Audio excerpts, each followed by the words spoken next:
Hi, in this video we will look at Tizen Studio, the developer environment when doing applications for Samsung Galaxy watches. As an example, I'll use the timestamp app, but that will be the same for any type of Tizen app. And do subscribe to this channel so you do not miss out on any tip, inspiration, change, or tooling in combination with timestamp. Now let's head off to my laptop. In this time we will find the Tizen Studio icon here because I have it installed. And if you want to install it, I direct you to the Tizen Studio links on Samsung Developer. Let's start it up. And we see something that we have seen before.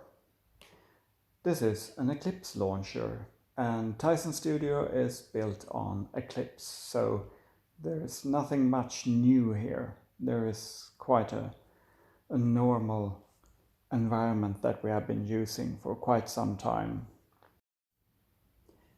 So let's create a new app. We make a new Tizen project. We select a template. And then we choose a wearable. And what version we're using. We'll stick to 4 this time. Here you can choose native or web application, and we're going for a web application. And then there are some early stuff, but I'll just take someone that used the Tau libraries.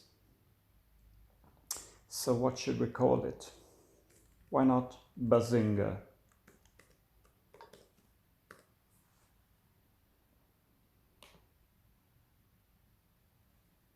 And here is what we get, the Bazinga project.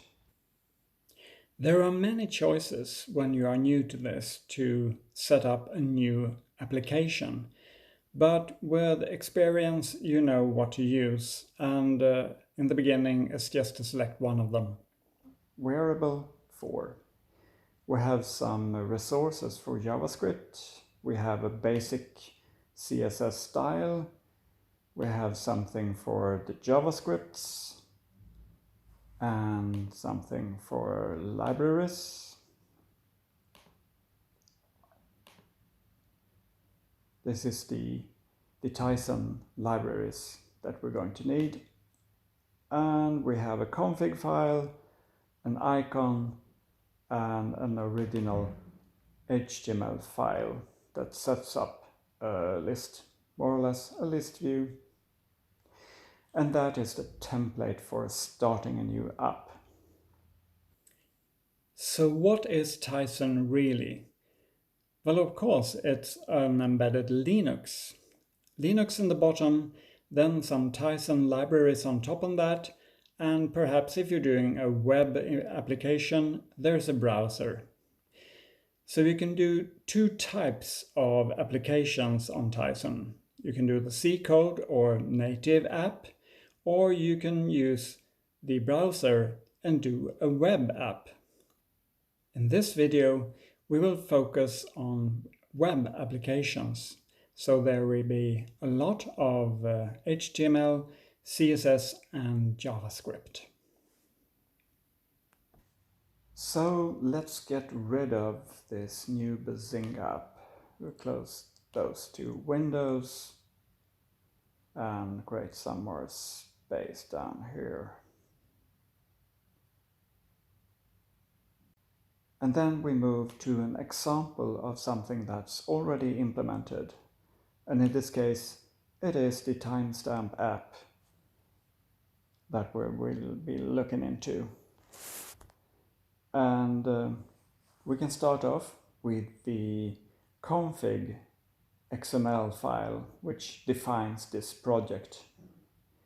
You can look at it through a number of different information pages like this, where the identifiers here, the version, the content, the icon, and so on and so forth. Or you can look at it as compact as an XML file and just say that it contains the name of the app, some features that's needed, and some privileges that's needed. And that's basically what the config defines. And then we have the icon. I guess most of you have seen the icon of the timestamp app. It lies here. And then we have, let's go into the CSS. We have the style CSS. And this is where this application has some overrulings over the default CSS styling. I've set some icons, I've set some colors and all that. Inside the CSS I also put some images, and that is basically icons used in my menus and such. They are available here. So that is the CSS start, and that was the CSS directory. Let's move on to the JavaScript directory. And here we have some helper scripts that comes from the template and the main application.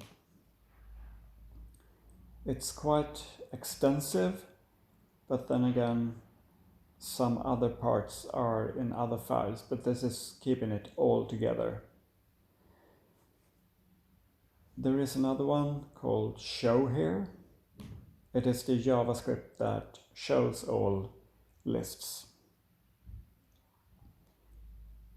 And then we have a third one in this JavaScript directory, and that's the action list.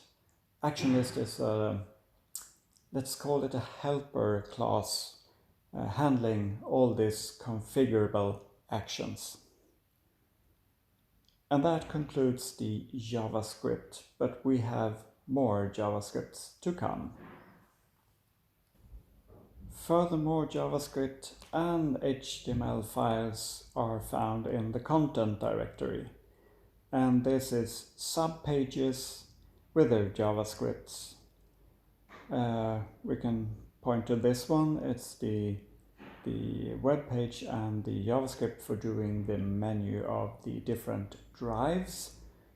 Here we have one, for instance, handling everything with Google, and the HTML for the show button.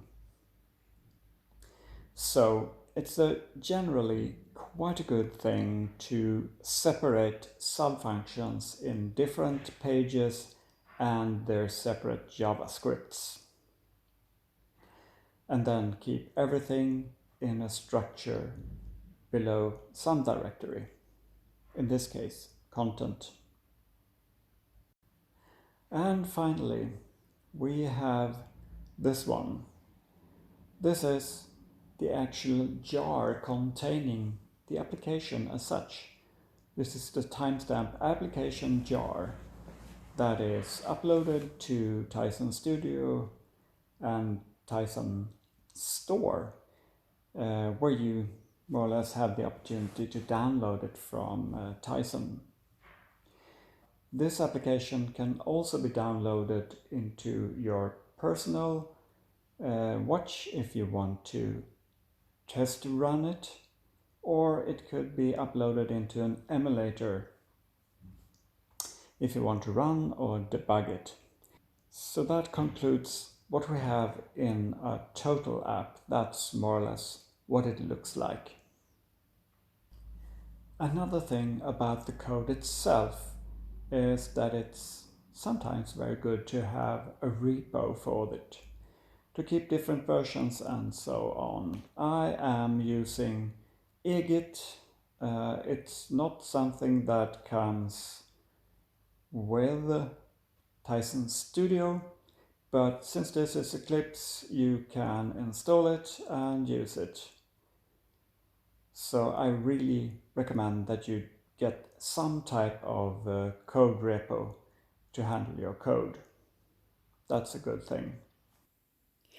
In the studio, you have two options to run your application when developing it. You can either just run it or you can debug it.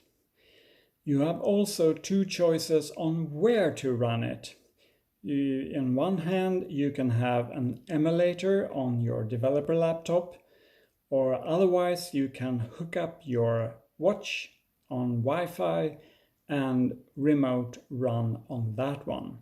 And that goes for both running the application or debugging it. There is one tool needed to be able to run the code or debug it on your own watch, and that is the certificate manager. You also need to run this if you are uploading to Samsung Store. What you need to get is two certificates. It's the author certificate and it's the distributor certificates.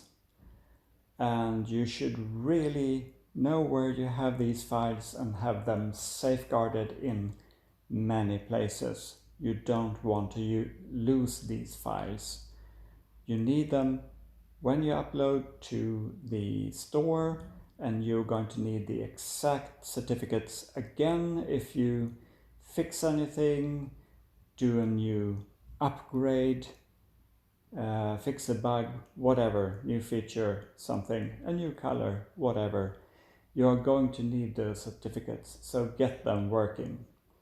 They could be tricky to get to work first time, but there's quite a lot of resources online and on Samsung's developer pages. So just Google them out and you will get them running. Okay, so it's time to start up this application emulated. Then we need an emulator, and to get that we run emulator manager. Here we have one with Tizen 4. Let's launch that one. Emulator Manager lets you set up an emulator using different hardware and different versions of the Tizen system. So it's a tool that you need, and it's part of the Tizen Studio, as you can see. And here it has booted up. Up here is where we choose which one to launch to, and this is what the emulator is called, the emulator for Wearable 4. So I go to my project and I choose run as. No, let's debug it. So I choose debug.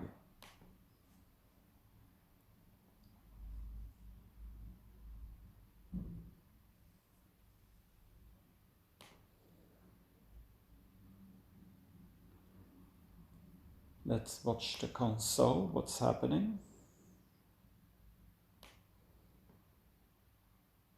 And there we got something.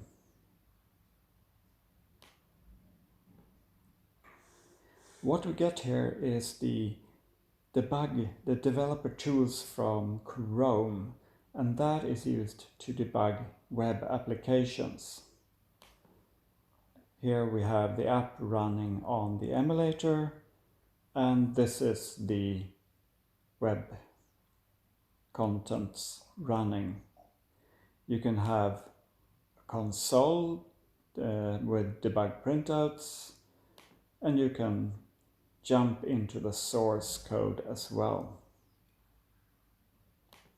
Or you can look at it in HTML elements.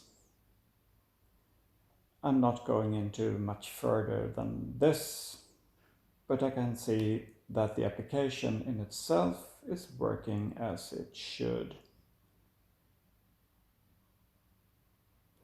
Let's go back. Now, another quite nifty tool when it comes to debugging we found up here, and it is the device manager. The device manager, in this time connected to the emulator, and what we get is the console, of course, but what's more important is more like this. Here we have a view of the root file system of the Linux running on this emulator. So if we do anything with files, we can see the results directly in this emulator window. Very good. I should also mention that if you want to connect to your running clock or your watch, you need your watch uploaded to a Wi-Fi network and then connect it through this device manager.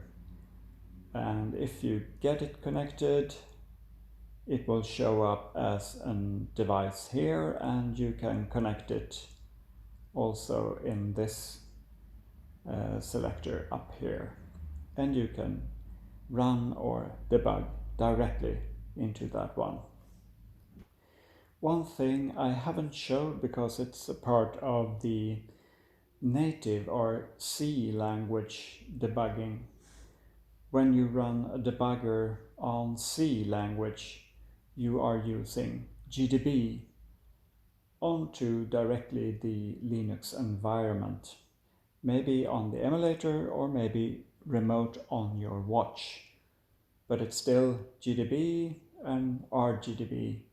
So it's a very common tool, and you should already know how to use it. Quite nifty, I think. Now, that was a glimpse on the developer environment for the web applications in Galaxy watches. I do hope you enjoyed it. Links to some how-to videos on Timestamp will enter about now. Get the Timestamp app from Samsung App Store, link below in the description. And don't forget to subscribe. I'll see you in the next video.